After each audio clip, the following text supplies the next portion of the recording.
trop occupés, débordés pour prêter beaucoup d'attention à ce que fait le gouvernement. Mais selon Betty Achang-Ochang, qui dirige le centre, il est clair que de mettre tout cet argent dans la défense du pays ne va pas régler le problème de la crise humanitaire. On peut l'écouter. The defense will not defend the stomach. People are hungry.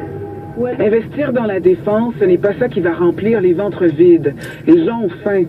Nous cherchons pour eux de la nourriture, des vêtements, un peu de sécurité. Ça, c'est ce qui peut aider les mères. Nous sommes en train de perdre un nombre. Je suis sûr que la personne qui a pris cette décision-là va avoir des gros problèmes dans les jours qui suivent parce que ça a tellement terni l'image de United qui n'était pas très bonne déjà. Alors,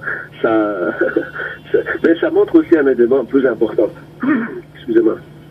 C'est que dans l'esprit du gestionnaire qui a fait ça, il le fait en toute impunité parce qu'il dit qu'il n'y a pas de réglementation, qu'il n'y a pas de coût, il n'y a pas de quelque chose qui pourrait... Qui débute ce soir et les Maple Leafs de Toronto vont participer pour la deuxième fois en 13 ans. Ils affrontent les Capitals de Washington demain soir et pour avoir un petit avant-goût de ce qui se prépare pour la série et ce qui est sur le point de débuter, ben j'en discute avec Cédric Lisotte, notre collègue journaliste à Toronto. Bonjour Cédric. Bonjour Mathieu. Alors, en première ronde, les Leafs affrontent ce qu'on peut qualifier de puissance vraiment de la Ligue, c'est bien ça? Effectivement, Mathieu, les Capitals de Washington ont été la meilleure équipe de la Ligue nationale lors de la famille, à des amis.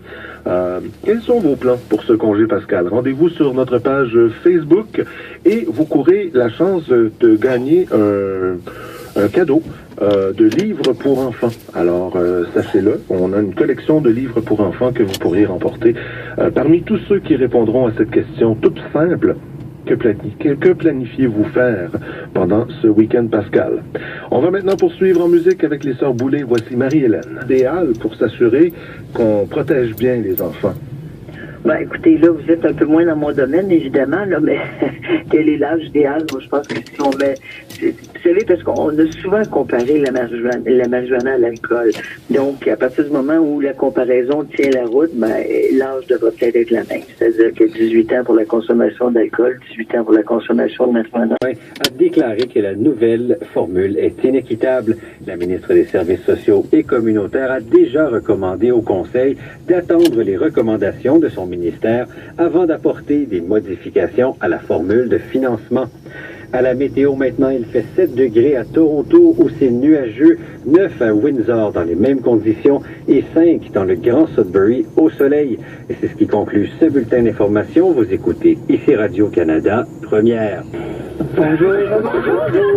Vous n'avez pas aimé mon petit C'est bon. On va prendre un respire avant de... L'émerveillement de voir la file de Ferris retrouver son équilibre à la dernière. On a sauté dans nos écouteurs parce que Frédéric s'est rendu compte qu'on était en onde, parce que nous, on était en grande conversation. Avec Frédéric Lambert, bonjour. Bonjour. Qui va nous faire écouter quoi ce matin? Ce matin, du classique, mais un peu différent. Je parle un peu de tango, en fait, de nouvelle création. Chanté par Sébastien Ricard. Exactement. Et Yo-Yo Ma, nouvelle interprétation de Bach qui est très intéressante. Oh, d'accord. Oui. Bonjour, Georges et Hélène. Bonjour. Vous allez bien? Très bien. Moyenne cinéma cette semaine? Ah, ça, c'est impossible à dire. C'est 3 films trop différents. C'est comme comparer un cheval, un clou puis une carotte. Puis une orange. D'accord, je vois. D'accord. Et puis, Hélène, vous allez nous parler d'une nouveauté qui est apparue sur Vimeo, un film qui a été voilà. distribué directement sur Vimeo et qui nous fait découvrir l'univers du graffiti. Bon, pas de Pascal Lévesque cette semaine, mais une Pascal Bussière.